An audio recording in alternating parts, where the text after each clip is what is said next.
Shift കഴിഞ്ഞ് ഇറങ്ങാൻ തുടങ്ങുമ്പോഴാണ് cardiology O പിയിലേക്ക് ഒരു ഫയൽ കൊടുത്തിട്ട് പോകാമോ എന്ന് മെഡിക്കൽ റെക്കോർഡ് ഓഫീസർ വന്ന് ചോദിച്ചത്. സാധാരണ ഫയൽ കൊടുക്കാനൊന്നും പോകാറില്ല, അതിനൊക്കെ വേറെ ആളുകളുണ്ട്. എനിക്ക് റെക്കോർഡ് റൂമിൽ ഫയൽ സിസ്റ്റത്തിൽ അപ്ലോഡ് ചെയ്യുകയും ഓർഡർ അനുസരിച്ച് എടുത്ത് വയ്ക്കുകയുമൊക്കെയാണ് എൻ്റെ ജോലി. എന്തായാലും പഞ്ച് ഔട്ട് ചെയ്യാൻ അതിലെയാണ് പോകേണ്ടത്. ഛേദമില്ലാത്ത ഉപകാരമാണല്ലോ കൊടുത്തേക്കാമെന്ന് ഓർത്തു. ഡോക്ടർ ഫെലിക്സ് കാർഡിയോളജിയിൽ ഈ അടുത്ത് വന്നതാണ്. ചെറുപ്പക്കാരനാണ്, ലണ്ടനിൽ പഠിച്ചതാണ് എന്നൊക്കെ കേട്ടിരുന്നു. ഇയാൾക്ക് സിറ്റിയിൽ എത്ര നല്ല ഹോസ്പിറ്റൽ കിട്ടും? എന്തിനാണോ ഈ പട്ടിക്കാട്ടിൽ തന്നെ വന്നത്? എന്തായാലും പേഷ്യൻസിൻ്റെ ഇടയിൽ നല്ല പേരാണ്. പാവങ്ങൾക്ക് ഉപകാരമാവുന്നെങ്കിൽ നല്ലത്. ഒ പിയിൽ ചെന്നപ്പോൾ വെയിറ്റിംഗ് ഏരിയയിൽ ആരുമില്ല. അകത്തുണ്ടാവണം, ഫയൽ നോക്കിയിരിക്കുകയാവും. ഡോക്ടർ ഫെലിക്സ് തോമസ് എന്ന ബോർഡ് കണ്ടപ്പോൾ നെഞ്ചിൽ എന്തോ കൊളുത്തി വലിച്ചു. എക്സാമിനേഷൻ റൂമിൻ്റെ വാതിൽ തട്ടി തുറന്ന് ഞാൻ അകത്തേക്ക് നോക്കി തങ്കമ്മ ചേച്ചിയെ വിളിച്ചു. ചേച്ചിയാണ് ഒ പി അസിസ്റ്റന്റ്. ഫയല് കൊണ്ട് സൈഡ് ഡോർ വഴിയാണ് കയറാറുള്ളത്. ചേച്ചിയുടെ അനക്കം കേൾക്കാഞ്ഞിട്ടാണ് പതുക്കെ അകത്തേക്ക് കയറിയത്. ഡോക്ടറുടെ ചേറിൽ കണ്ണടച്ച് അയാൾ. എൻ്റെ നെഞ്ചിലൊരു പ്രകമ്പനം. അതെ, അവൻ തന്നെ, അതേ ഫെലിക്സ്. ഒരു കാലത്ത് താൻ ജീവനേക്കാളേറെ സ്നേഹിച്ച, പിന്നീട് അതിലേറെ വെറുത്ത അതേ ഫെലിക്സ്. 8 വർഷങ്ങൾ. അയാളിൽ ഒരുപാട് മാറ്റങ്ങൾ വരുത്തിയിരിക്കുന്നു. കോളേജിലെ ചോക്ലേറ്റ് പൈകനിൽ നിന്നും പക്വത വന്ന ഒരു യുവാവിലേക്ക് മാറിയിരിക്കുന്നു. ആരും ഇഷ്ടപ്പെടുന്ന സൗമ്യ രൂപം. എൻ്റെ കാലൊച്ച കേട്ടിട്ടാവണം കണ്ണു തുറന്നു നോക്കിയത്. ഞാൻ സംയമനം വീണ്ടെടുത്തു. ഇതാ ഡോക്ടർ ചോദിച്ച ഫയൽ. തങ്കമ്മ ചേച്ചിയെ ഇവിടെ കണ്ടില്ല. ഫയൽ മേശപ്പുറത്ത് വച്ചിട്ട് ഞാൻ തിരിച്ചു നടക്കാൻ ഒരുങ്ങി. നെഹ. അതേ പഴയ വെടി, അതേ ആർദ്രത. പുച്ഛമാണ് തോന്നിയത്. നെഹ, നിൽക്കൂ. നീ എന്നെ കണ്ടിട്ടും മിണ്ടാതെ പോകുകയാണോ? നിനക്ക് എന്നോട് ഇപ്പോഴും വെറുപ്പാണ് എന്നറിയാം. പക്ഷേ നേഹ, നിന്നെ തേടിയാണ് ഞാൻ ഈ ഹോസ്പിറ്റലിൽ വന്നത്. നിന്നെ കാണാൻ ഒരു അവസരത്തിന് വേണ്ടിയാ ഇത്രയും കാത്തിരുന്നത്. നിന്നോട് എങ്ങനെയാണ് ക്ഷമ ചോദിക്കേണ്ടതെന്ന് എനിക്ക് പറഞ്ഞു പൂർത്തിയാക്കാൻ ഞാൻ സമ്മതിച്ചില്ല. സോറി ഡോക്ടർ, നിങ്ങൾക്ക് ആള് മാറിയെന്ന് തോന്നുന്നു. എനിക്ക് നിങ്ങളെ അറിയില്ല. പിന്നെ ഞാൻ അവിടെ നിന്നില്ല. പെട്ടെന്ന് വാതിൽ തുറന്ന് ഇറങ്ങി. അയാൾ പുറകെ വാതിക്കൽ വരെ എത്തിയെങ്കിലും ഞാൻ നിന്നില്ല. അങ്ങനെ ഒരു വാക്കിൽ മറക്കാനും പൊറുക്കാനും കഴിയുന്ന ഒരു ചതിയല്ലല്ലോ അയാൾ എന്നോട് ചെയ്തത്. 6 വർഷമാണ് ഞാൻ ജയിൽ ശിക്ഷ അനുഭവിച്ചത്, അതും ചെയ്യാത്ത കുറ്റത്തിന്. 8 വർഷങ്ങൾക്ക് മുൻപ് ഫെലിക്സും ഞാനും ഒന്നിച്ചാണ് കോയമ്പത്തൂർ മെഡിക്കൽ കോളേജിൽ MBBS പഠിച്ചിരുന്നത്. അവനെന്നും എല്ലാവരുടെയും നല്ല കുട്ടിയായിരുന്നു. പഠിക്കാൻ എന്നും ഒന്നാമൻ. സ്വഭാവഗുണത്തിലെല്ലാവർക്കും മാതൃക. അച്ഛനമ്മമാരുടെ അനുസരണയും ദൈവഭയവുമുള്ള പൊന്നോമന. കോളേജിലെ ഒരു അലമ്പ് സീനിലും അവനുണ്ടായിരുന്നില്ല. ഒരുപക്ഷെ അവൻ്റെ ഉള്ളിലെ വികൃതി തിരിച്ചറിഞ്ഞത് ഞാൻ മാത്രമായിരുന്നു. അവൻ്റെ നേരെ ഓപ്പോസിറ്റ് സ്വഭാവമായിരുന്നു എൻ്റെ. പഠിക്കാൻ മോശമായിരുന്നില്ലെങ്കിലും എല്ലാ പ്രശ്നങ്ങളിലും എൻ്റെ പേരുണ്ടാവും. ക്ലാസ് കട്ട് ചെയ്യുന്നതിൽ, സമരങ്ങളിൽ, റാഗിങ്ങിൽ, അങ്ങനെ എല്ലാത്തിലും. അങ്ങനെയുള്ള ഞങ്ങൾ എങ്ങനെയാണ് പരസ്പരം സ്നേഹിച്ചതെന്ന് അറിയില്ല. അത് പക്ഷേ കോളേജിലോ പുറത്തോ മറ്റൊരാൾക്കും അറിയില്ലായിരുന്നു. അറിയുന്നത് അവന് ഇഷ്ടമല്ലായിരുന്നു. കാര്യം, ഞാൻ എല്ലാ കാര്യത്തിലും ഓപ്പൺ ആയിരുന്നുവെങ്കിലും ഇക്കാര്യത്തിൽ അവൻ്റെ സ്വകാര്യത ഞാൻ മാനിച്ചിരുന്നു. ഞങ്ങൾ 4ാം വർഷം പഠിക്കുന്ന സമയം പുതിയ ബാച്ചിൽ വന്ന സ്വപ്ന എന്നൊരു പെൺകുട്ടിയുമായി റാഗിങ്ങിൻ്റെ ഭാഗമായി ചെറുതായൊന്ന് ഉടക്കി. അവൾ കംപ്ലൈൻറ്റ് ചെയ്തു. അതിൻ്റെ പേരിൽ എനിക്ക് ഒരാഴ്ച സസ്പെൻഷൻ. പേരൻസ് വന്നിട്ടേ തിരിച്ചു കേട്ടു എന്ന് പ്രിൻസിപ്പൽ. കാലി പിടിച്ചിട്ടാണ് പപ്പ വന്നത്. അദ്ദേഹത്തെ പറഞ്ഞിട്ട് കാര്യമില്ല. എറണാകുളത്തെ ഹോസ്പിറ്റലിൽ ന്യൂറോ വിഭാഗം പ്രൊഫസറായ അദ്ദേഹത്തിന് ഏറ്റവും വലിയ തലവേദനയായിരുന്നു എൻ്റെ ഈ പ്രവർത്തികൾ. അന്ന് പതിവിലധികം ദേഷ്യപ്പെട്ടാണ് പപ്പ പോയത്. അതും എൻ്റെ ഫ്രണ്ട്സിൻ്റെ മുന്നിൽ വെച്ച്. അതിൻ്റെ വാശിക്കാണ് ഇനി അവൾ മര്യാദയ്ക്ക് ഇവിടെ പഠിക്കുന്നത് ഞാനൊന്ന് കാണട്ടെ എന്നൊക്കെ വച്ചു കാച്ചിയത്. സത്യത്തിൽ ഞാൻ എല്ലാം അവസാനിപ്പിക്കാൻ തീരുമാനിച്ചിരുന്നു. എൻ്റെ കുസൃതികൾ ഒരു പരിധിവരെ ആസ്വദിച്ചിരുന്ന പപ്പയുടെ ഇന്നത്തെ മുഖം എന്നെയും വേദനിപ്പിച്ചു. അന്നായിരുന്നു എൻ്റെയും ജീവിതം മാറി മറിഞ്ഞത്. അന്ന് ഫെലിക്സിൻ്റെ ബർത്ത്ഡേ ആയിരുന്നു. അവൻ താമസിച്ചിരുന്ന വീട്ടിൽ അവൻ്റെ സുഹൃത്ത് നാട്ടിൽ പോയിരുന്നതിനാൽ അവൻ അവിടെ തനിച്ചായിരുന്നു. ആ ധൈര്യത്തിലാണ് അവൻ എന്നെ വിളിച്ചതും ഞാൻ പോയതും. ഒരുപാട് നാൾ കാത്തിരുന്ന് കിട്ടിയ ചില സ്വകാര്യ നിമിഷങ്ങൾ തന്നെയായിരുന്നു ഞങ്ങൾക്ക് അത്. ഫെലിക്സിൻ്റെ ഉള്ളിലെ നല്ല കുട്ടി തൻ്റെ മുന്നിൽ മാത്രം ചീത്തക്കുട്ടിയാവുന്ന അപൂർവം ചില നിമിഷങ്ങൾ.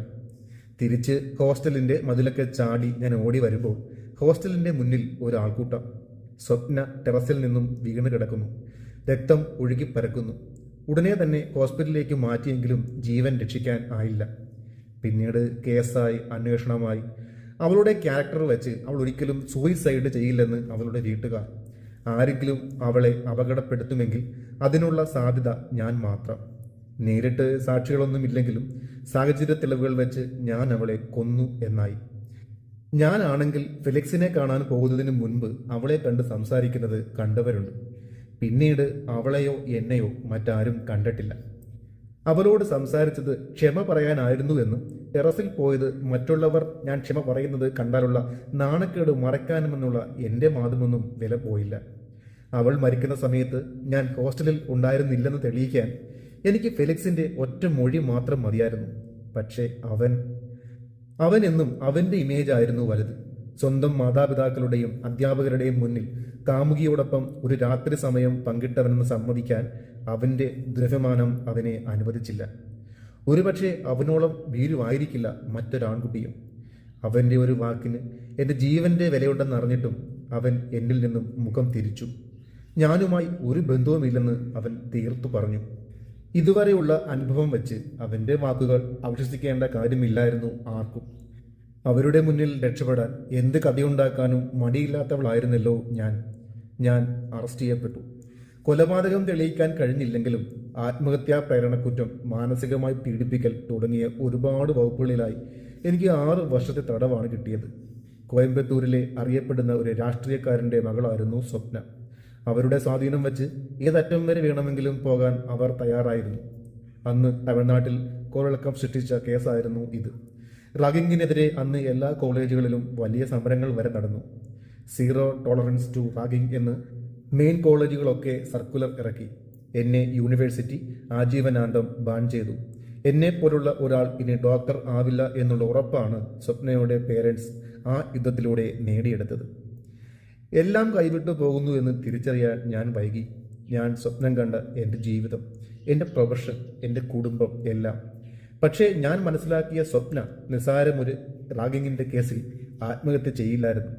എന്നെ കേൾക്കാൻ പോലീസോ അവരുടെ വീട്ടുകാരോ തയ്യാറായിരുന്നുവെങ്കിൽ അവളുടെ മരണത്തിൻ്റെ യഥാർത്ഥ കാരണം കണ്ടുപിടിക്കാമായിരുന്നു. എന്നാൽ കുറ്റം അടിച്ചേൽപ്പിക്കാൻ ആരൊക്കെയോ തിരക്ക് കൂട്ടിയ പോലെ. എല്ലാം കണ്ട് പകച്ചു നിൽക്കാനേ പാപം പപ്പയ്ക്ക് പറ്റിയുള്ളൂ. ശിക്ഷ കഴിഞ്ഞ് നാട്ടിലെത്തിയ ഞാൻ നിരാശയിലും തകർച്ചയിലുമായിരുന്നു. പുറത്തിറങ്ങാതെ, ആർക്കും മുഖം കൊടുക്കാതെ 1 വർഷത്തോളം വീടിനുള്ളിൽ തന്നെ. പൂർണ്ണമായും ഡിപ്രഷനിലേക്ക് വീണുപോകുമെന്ന് തോന്നിയപ്പോഴാണ് പപ്പയുടെ സുഹൃത്തിൻ്റെ ഹോസ്പിറ്റലിൽ റെക്കോർഡ് സെക്ഷനിൽ ജോലി ശരിയാക്കിയത്. ചെറിയൊരു ഹോസ്പിറ്റൽ, സിറ്റിയിൽ നിന്നും ഒരുപാട് മാറി, അധികം ആരും അറിയാത്ത ഒരു നാട്ടിൻ പുറത്താണ്. അവിടെ ഞാൻ പെട്ടെന്ന് സെറ്റായി. കൈവിട്ടുപോയ ജീവിതത്തെക്കുറിച്ച് ഒരു പ്രതീക്ഷയൊക്കെ തോന്നിത്തുടങ്ങിയിരുന്നു. പഴയതൊക്കെ മറക്കാൻ ഞാൻ ശീലിച്ചു തുടങ്ങിയിരിക്കുന്നു. അവളുടെ മരണത്തിന് ഉത്തരവാദി ഞാനല്ല എന്ന് എൻ്റെ മനസാക്ഷിയെങ്കിലും വിശ്വസിച്ചു തുടങ്ങി. അതിനിടയിൽ എല്ലാം ഓർമ്മിപ്പിക്കാൻ ഒരാൾ. പിന്നീട് കുറച്ച് ദിവസം ഞാൻ അയാളുടെ മുന്നിൽ പോയി പെട്ടില്ല. തങ്കമ്മ ചേച്ചിയോട് എന്നെപ്പറ്റി ചോദിച്ചെന്ന് കേട്ടു. ആ വീക്കെൻഡിൽ വീട്ടിൽ ചെന്നപ്പോൾ എന്നെ കാത്ത് ഒരു അതിഥി, ഫെലിക്സ്. പപ്പയെയും മമ്മിയെയും കണ്ട് ക്ഷമ പറയാൻ വന്നതാണ്. കൂടെ എന്നെ വിവാഹം കഴിക്കാൻ താല്പര്യമുണ്ടെന്ന് പറയാനും. തീരുമാനം എൻ്റേതാണെന്ന് പറഞ്ഞത് പപ്പയാണ്. വേണ്ട ഫെലിക്സ്, നമ്മൾ തമ്മിൽ ഒരുപാട് അന്തരമുണ്ട്. എവിടെ പോയാലും എത്ര മറക്കാൻ ശ്രമിച്ചാലും മാഞ്ഞു പോകാത്തൊരു പേരുണ്ട് എനിക്ക്. അതിനെ പിന്തുടരും. തനിക്ക് എന്നോടുള്ളത് ഇപ്പോൾ സഹതാപമോ കുറ്റബോധമോ ആണ്. ജീവിക്കാൻ അത് പോരാ.